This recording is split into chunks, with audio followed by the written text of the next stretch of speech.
Yo, we are live, Piff Radio. We live. Y'all see we live. We with the L with the live. You know what I'm saying? Man, there we go. There we go. We got a special guest, you know what I'm saying? One of the board members of education of DeKalb County. You know what I'm saying? DeKalb County. Diijon Dacosta Senior. Yep. Senior. And we make sure you had to get that right. Senior. You know what I'm saying? How you doing, my brother? What's going on? Man, I'm doing phenomenal, man. Just excited to be here with you all, with my girl Shay, Okay. Yeah, I'm excited, man. Thank you for having me. No doubt. All right, man, let's get right into this thing. So, all right, well, tell the audience who you are and where you from. Where you from, man? All right, well, so I'm Diijon Dacosta Senior. I had to put that on there. Right here, straight from Stone Mountain, Georgia. Graduated from the almighty Redan High School. Hey, Redan. Okay. Hey, so currently, I am the vice chair of the DeKalb County School District Board of Education. Proud to share that I am the youngest ever elected in the history of DeKalb County School District, and this is my second term as the vice chair, and also the second term in office. So I'm excited about it. Congratulations on that. I wish we had the horn. DJ on this one. We needed the DJ in on this one. Right. That's what's up, man. So, man, that's what's up, man. So, being on the you know what? I'm gonna get right ahead of myself. I want to get ahead of myself. So I just want to say shout out to Stone Mountain. You know what I'm saying? That what made a good bit of us. Yeah. Okay. Falling off that rock. You know, it's funny if you flying in Atlanta, you just see that that rock sitting in the middle. Right. You flying in and you see it. It's like that look like a pimple in the earth. You know what I'm saying? That's dope, man. So. Please explain to our audience, man, what exactly is your role as a member of the Board of Education for DeKalb County, man? Okay, I appreciate that, and I'm glad you all asked that question, because many of the, our viewers or our, constituents don't really understand the role of the board. But we have 3 main duties, but we have 12 things that we are capable of doing. But the first thing is, enacting policies. Ensuring that they are effective and efficient to the governance of the district. That's number 1. Number 2 is selecting, hiring, and also firing the superintendent. Approving the annual budget, where we just approved the budget, and I know we'll talk about that exciting news of what we have implemented this year. And also, setting the local millage rate. And the millage rate is basically the school tax that our that you all pay as taxpayers to contribute to our school district. But there's a lot more around it, what we do as a board member, but those are our 4 main duties and responsibilities. Oh, okay. Let me check my pockets, see my money been going. See my money been going. Okay. What does the superintendent do? Well, the superintendent is in charge of the day-to-day operation. So everything that, consists of, some issues that you all may find challenges in, like where your child go to school at, or, setting the tone of the district. And, everything else it starts from, the guidance of the Board of Education. Then the superintendent implements what we are, what the goals are set for the district, and then everything pretty much trickles down. Got you. Okay, cool. They're the CEO of the entire district. Yeah. Oh, okay, cool. So look here, CEO. Bro, we is not gonna do that today. I don't think we're gonna do that today, CEO. Hold on, wait a minute. That's not gonna happen. You got to cast a vote on this thing. He's an educational officer. No doubt. Yeah. All right, man. That's what's up, man. So, who and what has been your biggest inspiration in life, period? You know what I'm saying? We got a lot, dog. You know what I mean? I know I got a lot, but who is your biggest one? Like, man, this is my biggest inspiration out here. Man, I'll tell you, honestly, it's a gentleman by the name of Dr. Ralph Simpson. Okay. Many of us know him. He's, very, a very powerful man, who really took us under his wing back in the 1990s. And from that point on, he's still a part of my life, and being able to guide and help me shape towards my future. So I'm very much proud to say that, that Dr. Rolf Simpson is, one of my greatest inspiration. He wrote this book that, I pretty much live by, honestly. It's called From Remedial to Remarkable. And that is the background story of, what I tell the kids and how I made it this far. So Dr. Sim. And Lean on Me now. We can't forget Lean on Me now. Lean on Me. That movie right there is Dr. Clark. Dr. Clark. Dr. Clark. Man, shout out to Dr. Simpson. I did not know that. That's interesting, Diijon, because I do know Dr. Simpson. He definitely had a major impact on us here in the 90s. I actually he started as an elementary school teacher at our elementary school, and he was I think the 6th grade. We had 6th grade still apart at back then, and tell my age, but they had 6th grade a part of elementary. And so when he was a 6th grade teacher, I couldn't wait, because I was like, boy, I was in 5th grade. I'm like, oh, I can't wait. Oh, everybody wanted him to be. Oh, I can't wait, man. I want him to be my teacher. I want him to be my teacher. And then when I finally got up there, he moved on. I was so hurt. He went on to middle school, and then went on and actually moved up, if you will. And I was like, oh, he was the best. Everyone loved him. He's definitely is a great inspiration. I was part of the winning circle. Yes. And so he was he had the boys, and I was part of the girls with Miss Polk. So I loved Dr. Simpson, man. Shout out to Dr. Simpson. I haven't seen him in quite some time. He's still doing big things. Right now, he's the deputy superintendent in Clayton County. So, Clayton is doing some great things. Oh, okay. Yeah. Nice. That Clay, he out there Clayco. I have no idea who he is, but now I do. You know what I'm saying? only been here 12 years. So, I've been here 12 years. So, just getting used to the things, what I'm saying, is going on, because again, my kids are part of the county and system and stuff like that, man. So how was it like, man? Well, congratulations on being reelected. Congratulations. You know what I'm saying? You know what I'm saying? Yeah, congratulations, dog. What did you experience any pushback though from the voters, from the previous voters? Did you people oh nah, I ain't for Diijon, I don't know now. You know what I'm saying? About him this time around. Right. Yeah, I think yes. We had 2 great candidates that I ran against. And what happened was at the time, we departed. I'll say, I don't like to use the word fire, but our superintendent at the time, and it caused a whole bit of a disruption in our community, where they didn't really like it, because DeKalb County had so many superintendents throughout the years, and it was right before my reelection. So at that time, it was the talking topic of maybe DeKalb or maybe the state of Georgia as well. And I had voters, come out and just say straight out, listen, I don't like you anymore because of what you've done. And I had to tell anybody, because I'm a product of this my environment and DeKalb, I love DeKalb from the bottom of my heart, that any decision I ever made was for the betterment of our district and our children. So it was really hard for them to take that. My first time experiencing a runoff. So if you see these bags under my eyes, man, I'm still recovering, honestly, about it. But now it's time to, to get back and, reestablish these relationships and, continue to move forward. But yeah, it was hard, man. It was hard. Dang, man, that's you gotta interesting. I didn't know. Okay.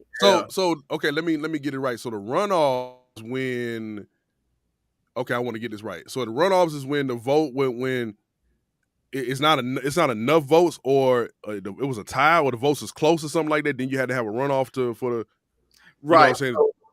Right. So it was 3 of us, and it was so in order to take it out completely, you have to have 50% plus 1 votes to actually go. And I made it to 49.17%. Oh man! Right. Wow. I was short about max about 100 votes, and wow. I outright beat them by the popular votes, where I had about 7,000 votes, and my opponents probably had about 2,500 the max. But then push us to the runoff. So my whole month of June, I had to dedicate to getting back out there in the field and doing what I do. Yeah. So you had to, okay, so after that, so you had to, oh man, I got to get back out here and campaign again. Campaign again. Kiss some babies, you know what I'm saying? Man, I gotta kiss too many babies out here now. It's COVID, post-COVID. We ain't kissing no babies. Yeah. I done kissed enough babies. Like, dang. Wow. Man, that'd be crazy. You done spent a few months campaigning, and then you gotta I gotta go do this again for another month and a half. Oh Lord, but hey man, it worked out. Yeah, June. Got you. It worked out. It worked out. That's what's up. Congratulations. Oh, I'm telling you, man. Congrats on that, man. So, what challenges have you faced as being on the board of education? I think some of our greatest challenges is really not being able to touch and reach every child as we want. To be straight up honest, my ultimate goal is to move the district forward into another direction, to give people a different perspective of what we're delivering. And it's not as easy as people think it is. You have 7 other board members that you have to to agree with, to come up with one decision, and then you have to have the right superintendent to actually implement those different changes. So it's a challenge when you see the data, right? That the data is probably moving just a notch or an inch, and you want to be able to save the world, man, save our children. But, I had to understand that, first as a millennial, that everything ain't microwavable, right? You got to be able to cook it very well to actually get the job that you want done. So I think that's my biggest challenge. Yeah. Got you.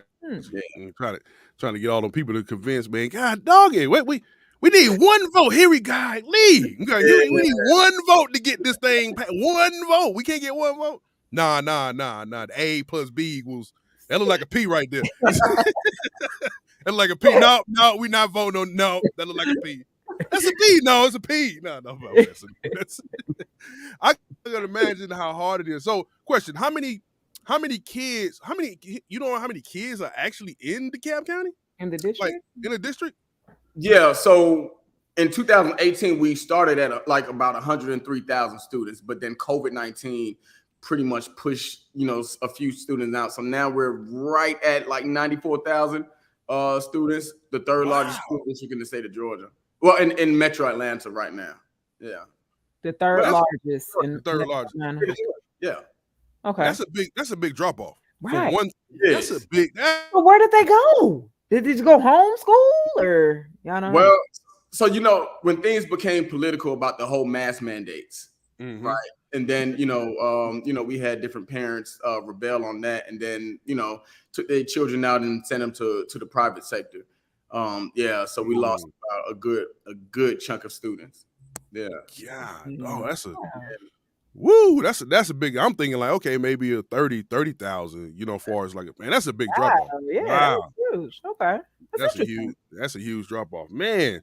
So, wait, what you about to say?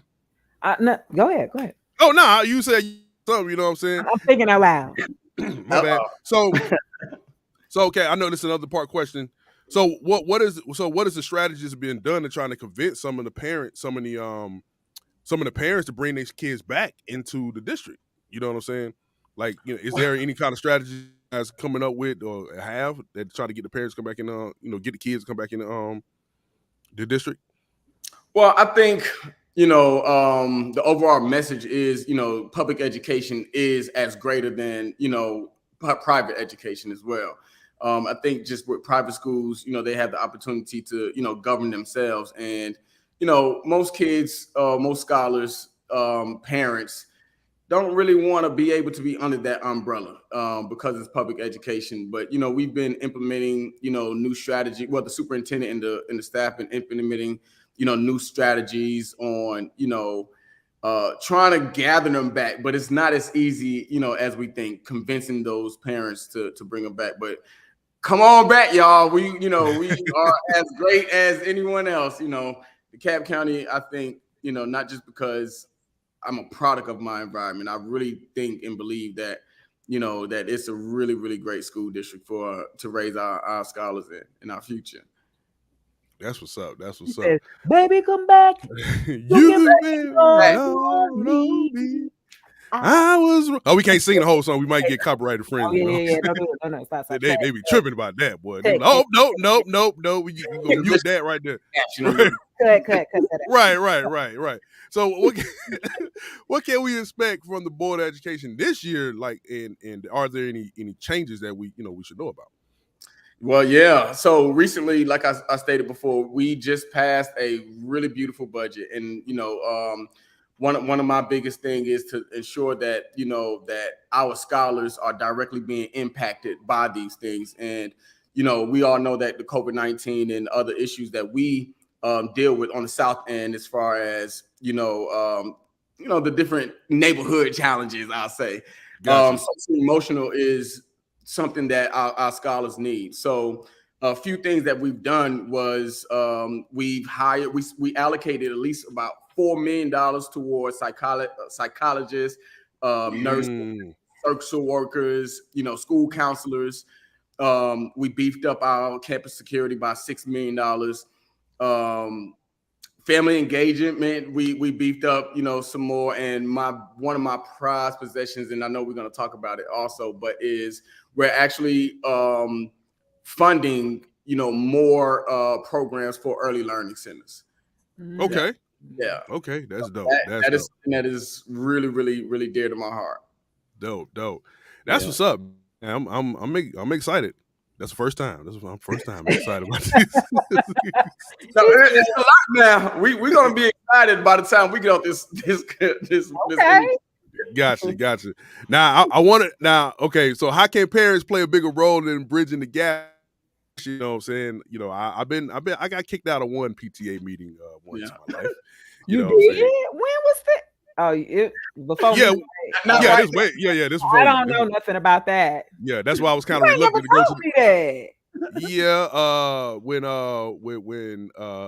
Dedrick was going to I don't want to put the middle school out there, but he was going to that middle school, and they had a meeting, and things got a little heated, and kicked me out. Well, what you done got up there cussing folks out and stuff? And everybody out. I ain't gonna tell you no. I was upset. I was mad. Like I was upset at how things was going. You know what I'm saying? That at that time, you know what I mean. But that's why now I've been like reluctant to go. But but I know other parents. I know that's not the only way that parents can get involved. You know what I'm saying? So like, how can parents play a bigger role in bridging the gap of education? How can parents get involved and not get kicked out of PTA meetings like me? Calm down. That's first of all. Yeah, and I definitely appreciate this question. Number one is really, and I know it's difficult and challenging for households where we have to work 3 to 5 jobs and stuff like that and overnight, but really trying to get involved in your children's or your child's educational experience. That's like number one. They always will say that, it's a difference between the North and the South DeKalb, but the real biggest difference is that the parents are more engaged and vocal about the experiences that their children are having.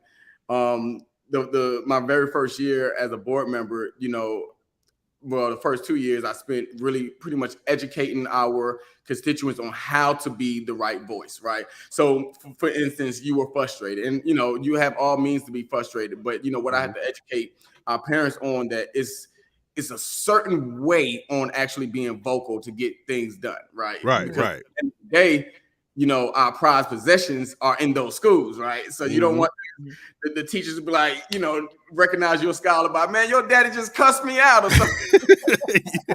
You get detention, but I ain't even do that. Right. But really, DeKalb has done some great work in family engagement, and also, incorporating a GED program where parents that don't have that education have the ability to go back into school and graduate with a degree. But throughout the years, we're going to be rolling out just different ways on communicating with the parents to let you all know, like, hey, we are here, right? But it has to be able to the communication has to be able to come from the top down to the principal. So everyone has to be involved, as we shape this next generation. So just be a part of it, even if you don't know the work, right? Right. Go to YouTube or something, but just really try to be a part, because that's 69.5. You being involved will probably get that child a 70%, percentile rate in the school. Yeah. That's what's up. That's what's up. Yeah, don't get kicked out like me. Going there cussing. You don't know what the hell. It's. I think I had the right mind and a motive, but just my frustration was like, like, no, Mr. Allen, no, sir, you can't come in. They had to keep me from the school for it. I'm like, I ain't doing. I'm just saying, like. Call me before you get to that tipping point next time. It's how I definitely will. I ain't breaking him, Diijon. You ain't got to worry about it. I ain't breaking him. Get Diijon on the phone, please, before I go off. I'll leave him at home. You know what I'm saying? Hey, okay. Question: Is the libraries are part of the education circuit or whatever? Like, no, that's a whole totally different. What do you mean? The public libraries or? Yeah, Is that part of the education, whatever, or that's a whole totally different thing? Well, we as a school board, we try to, figure out new ways on collaborating with, every organizations to be able to be a part of it. So it just really depends on the area or the actual school. The partnerships is going to probably come from, the principal to that local facility to try to build that network. Yeah. Oh, okay, cool. Okay, cool. I gotcha. All right, that's what's up. All right, cool. So what programs the district? I know you had talked about this before, the prison pipeline. But so what programs are available to reduce the school to prison pipeline? All right, so Shay, you mentioned something that was very valuable, right, to me, and that was the winning circle. Just to try to give you a bit of an overview, at the time when the winning circle was implemented, they knew that there was a problem with the school to prison pipeline, and they wanted to, I was a part of it, and they wanted to capture the children while they were in elementary school, to recondition their minds, so while they, start to matriculate through schools. When I graduated from Kennesaw State, I came back and realized that we don't really have a effective beneficial program like that. So the My Brother's Keeper, Our Sister Keepers program is the new winning circle, where it guides our children of color in those areas. And now I'm proud to say that particular program, My Sister's Keeper and My Brother's Keeper initiative, is in 137 of our different schools. So it's a mentoring program that helps guide our scholars, because we're being disproportionately suspended, expelled from school, and starting as early as pre-K, and statistics shows that the more a child is removed from its learning environment, the more that they have to play catch up, right? And we know how it is, when you not capable of reading, writing, and the basic, mathematics, you at the food class. I mean, that's just what it is, because you don't want to show those other scholars that you are incapable of doing the work, right? So it is a substitute to really get them back on program, right? And then also, like I said, those early learning centers, districts at times focused on graduation rate, right? But when are we going to focus more on what we're doing with children as we bring them in, right? Children of color is been disproportionately affected, in all areas of the spectrum because of, systematic racism. And that's just hands down what it is. So what the school district has identified was to start in as early as 3 and 4 years old.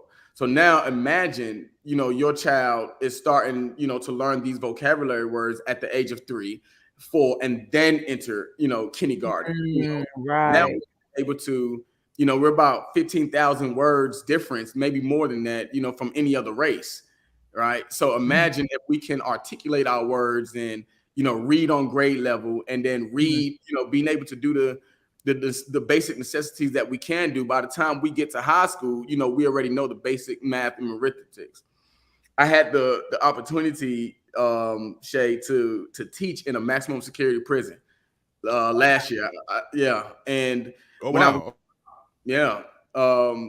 I taught there for about 3 years, and the main conversation that, you know, we had was, you know, so how do we capture our scholars, you know, before they get to this point? You know? Exactly. And all of them said was, man, I wish I stayed in school. I wish I stayed in school. You know, so now just by thinking about that, how can we make education better than television? You know what I'm saying? Better than TikTok, better than, you know, our cellular devices, because engagement is really, you know, how we're going to keep our children, you know, mostly involved. And that's what the districts on all across America is working hand in hand on doing. But I'm proud to say that, you know, we're investing in both areas, you know, when it comes to those, that area. So that's what's up. Yeah, I think that's going, you know, I think that's definitely gonna be a challenge, even for parents. You know what I'm saying? I mean, that's a challenge with parents, with us. You know what I mean? Trying to, you know, get our kids off the devices to open up a book. You know what I'm saying? You know, and stuff like that that's a challenge. You know what I mean? You know, of course, we can kind of take it away, but then when they go to school, they still gotta, you know, they got friends, they got the phones and stuff like that. So yeah, that's a different challenge. I'm glad that you know, I'm glad that, you know, you guys are implementing that. Now I wish there was a program too, more programs that will also, like, you know, I have a 16-year-old, I have a, you know, 17-year-old stepdaughter, you know what I'm saying, and, you know, my stepson, he about to get in high school. So I just wish that there's gonna be some programs that was implemented that to help them with, you know, with going to college. You know what I'm saying? Back in my day, they had those couple, but they was kind of, but still was kind of dwindling away a little bit. But now it's like kind of completely gone, you know, so to help students who wants to go to college, you know, help them with, hey, you know, this is what these schools are looking for. This is how to fill out your FAFSA loan. I mean, FAFSA. If you got to take a loan now, this is who you need to do. I wish there was more programs like that. Is there any type of programs like that in DeKalb County? I'm sure. I'm most certain that it is, but, you know, from a macro level, you know, we identify, you know, what is the use of the guidance counselor, right? Guidance counselors scheduling, the guidance counselors does everything else, you know, but what their job is really asking them to do. So throughout the years, you know, the district has, you know, allocated allotments to provide them with data clerks, so that somebody can else do the work, so that they can pretty much focus on that. But it's still a challenge. You know, the ratio, the from the counselor to the student ratio is low, right? The state is, you know, don't quote me on that, but it's probably like 1 every 500 scholar, right? I know we had talks about, you know, why can't we do every one counselor per every 250 scholar, or maybe lower than that, right? So we have to continue to, you know, work with legislators to try to get more funding for our schools, so that we can have that, you know, those opportunities to happen. But man, it's tough. It's tough. It is tough. We do have student engagement coaches. We still do have, you know, peer support groups. We do have, you know, other resources that can help with those challenges. But I think communication is a factor. Getting them more engaged, and, you know, helping with, you know, our parents. Our parents is, you guys, right. We got to push our scholars to get in school. Man, we do. Yeah, man, you're right about that. You're right. Don't worry, Shay, get the checkbook. We're gonna write a check now. but see, the thing that I took, because you have a 9th grader, right? One of the things that I'm actually, you know, I'm a big fan of is dual enrollment. Because dual enrollment allows your scholar to be able to spend that first 2 years, I think, from 11th grade, and they'll be able to graduate with an associate's degree. So that's less money on you all's pocket, you know, as parents. And then it would allow that scholar to be able to be advanced, you know, and spend only two years. So that would be only about $15,000-$30,000 out of your pocket, instead of $60. Right. Okay, but dual enrollment. Okay. Man, let's try to man. Look, I'm with that. Anytime to save some money. Okay, we have 3 college students.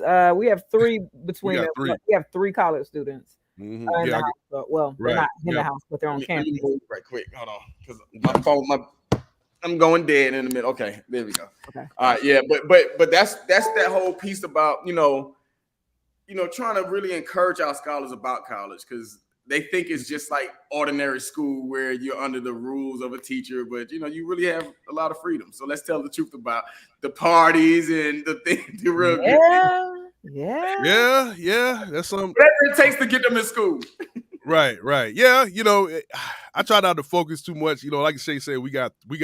You know what I'm saying? My son go to Central State. My daughter go to Georgia State, and my stepdaughter goes to West Georgia. So.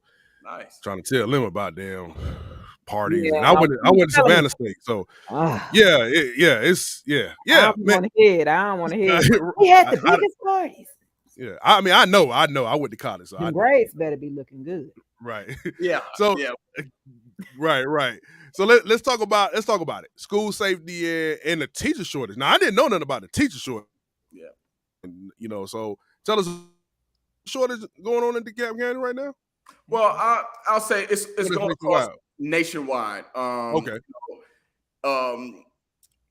Because of the perception and because of the type of scholars that we're dealing with right about now, and the pay is not really equivalent to what the teachers are asking for.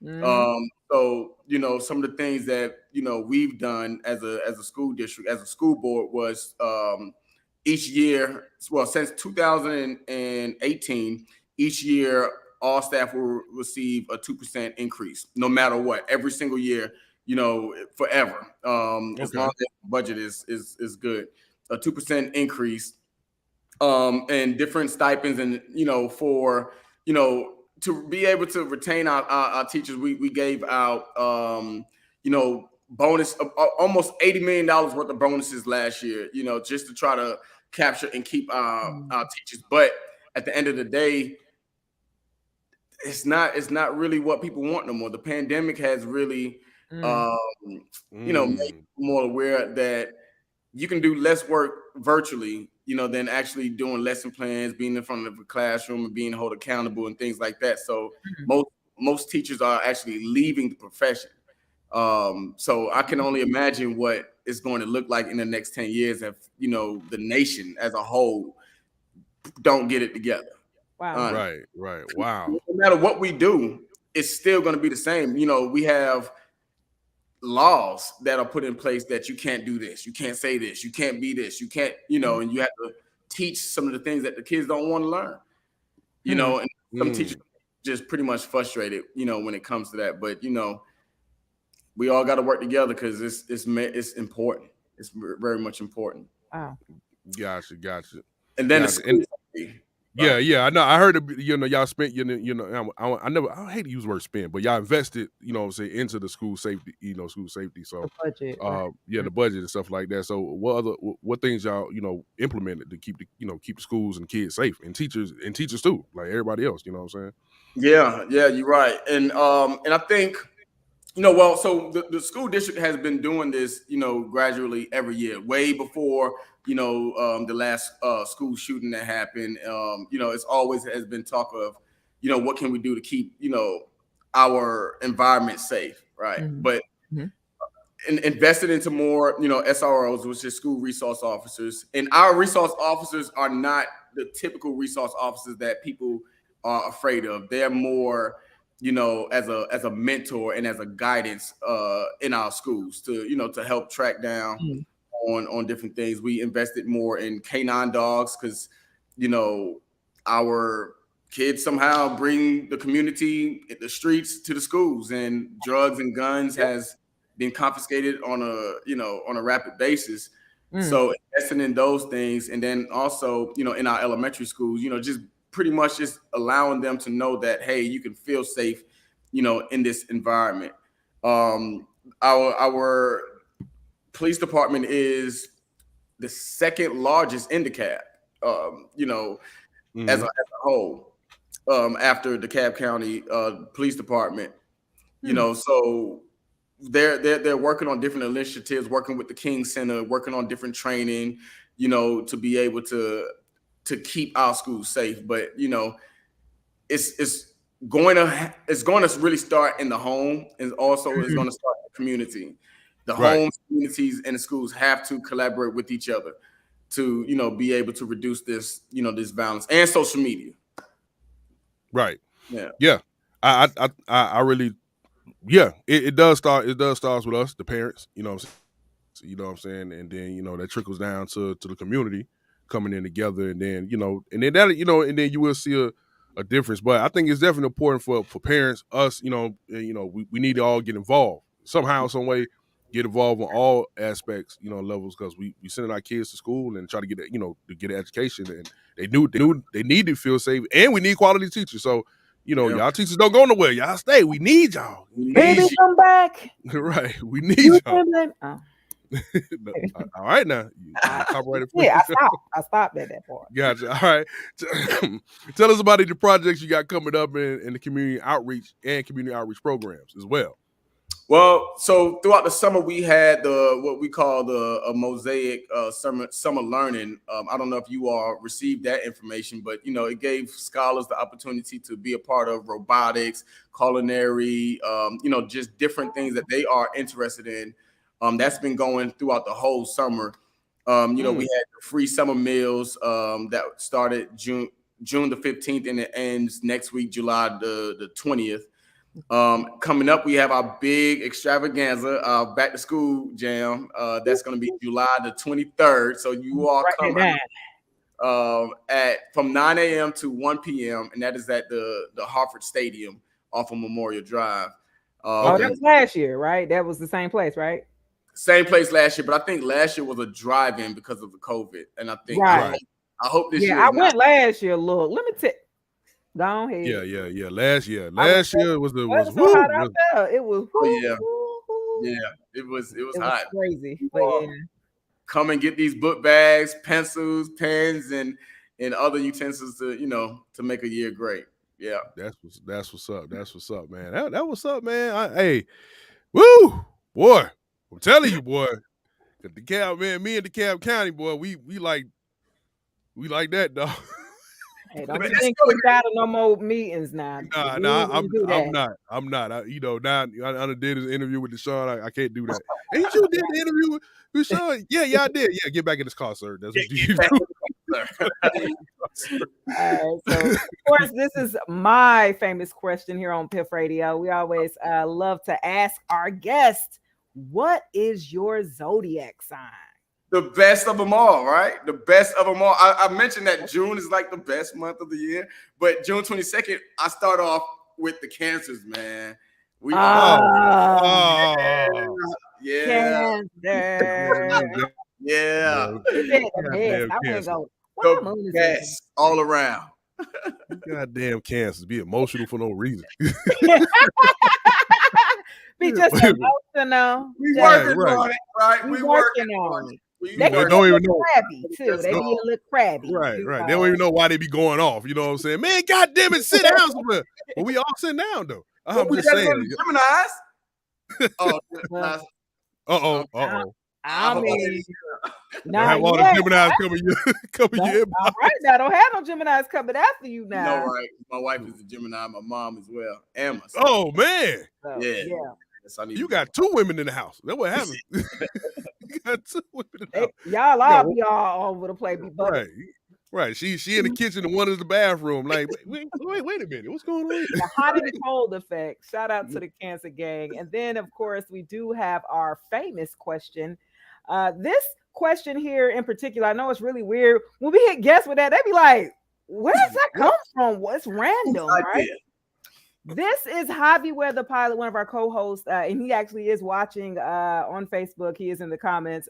So this is the question that's going to decide What did he say? What does he say? That's going to He said decide that decide between what humanity or something. who saves humanity, because we gonna say humanity. he doesn't like pineapples on pizza. I love pineapples on pizza, so we ask all our guests, and we have a guest. We have like this thing going on, a contest on who's going to win this year. I won last year. So, the way you look like you. Do you like pineapples on pizza? Nah, at all. Not at all. So you might not win this year, Shay. Oh yeah. I don't even understand the concept. I don't get it. No. Pineapples is great on pizza. No. I'm done. When you up for a re-election again? I have 4 more years. No. remember this 4 years from now. Now he didn't like the pineapples. I ain't vote for. Not at all, man. Okay. Darn. All right. God. You got Javi. You got that one, Javi. Javi definitely is winning this year. It's definitely been a great time with you, Diijon. Coming on Piff Radio. And before we close out, what are your social media handles and where can our audience find you? You can find. I am very active on Instagram, and I got the blue check, so I'm certified. I went there and I was like, wait a minute. That boy got the blue check. Got the blue check. But yeah, you can find me on Instagram as Dacosta.DeKalb, on Twitter, Dacosta.DeKalb, and also on Facebook, board member Diijon Dacosta. So I'm very much active with my community on those platforms. All right, Mr. Blue Check himself. Blue check. I went on there and looked like. Yep. That boy in there. Okay, congrats on that. And before we get out of here, Diijon, give us that drop for Piff Radio. Man, you already know it. I've only done interviews with one radio station, man, the best radio station in the nation. All right, and that is Piff Radio Station, man. I really appreciate you all. Deuces to everyone, 22s, baby. Yeah, so that's what it is, man. I really appreciate you all for having me. Thank you all so much. Thank you, man. Hey, man, thank you for blessing us, giving us, a lot of insight on how we can get involved. Yeah, and how, I better not get kicked out of no more PTA meetings and stuff like that. You know what I'm saying? So if I get kicked out of one, I'm calling you, Sean. I just got kicked out of Brownsville PTA meeting now. The elementary school, why? Because, man, they gave my student 15,000 words to study. Oh, man. Sight words. Sight word. They said 100. It's 15 on here, man. That's too much. It's too much. They gave me a playbook. That's what's up, man. Hey, Diijon, thank you for coming on Piff Radio, man. Thank you, man. Don't be a stranger. You know what I'm saying? Come on back. You know what I mean? Definitely come on back, man. You know what I'm saying? Because I know some things there's going to be a lot of good, great things going to happen. And we definitely need to know about it. We definitely need to know about it. Yeah, tap into us as well if you ever need media coverage. We can definitely see if we can get out there and cover when you're having these different programs and getting out there in their community, and we can definitely come out there and cover a little bit. Yeah, and I appreciate that because, like I said, the most important thing is communicating with our community to let them know where these great resources are. So I appreciate that. For sure. No doubt. Appreciate y'all. Thank y'all for tuning in to Piff Radio 24/7 global radio station. And we had Diijon Dacosta Sr. Yes, sir. Of DeKalb County Board of Education. All right. And guess what? We gone. Deuces, y'all. Deuces.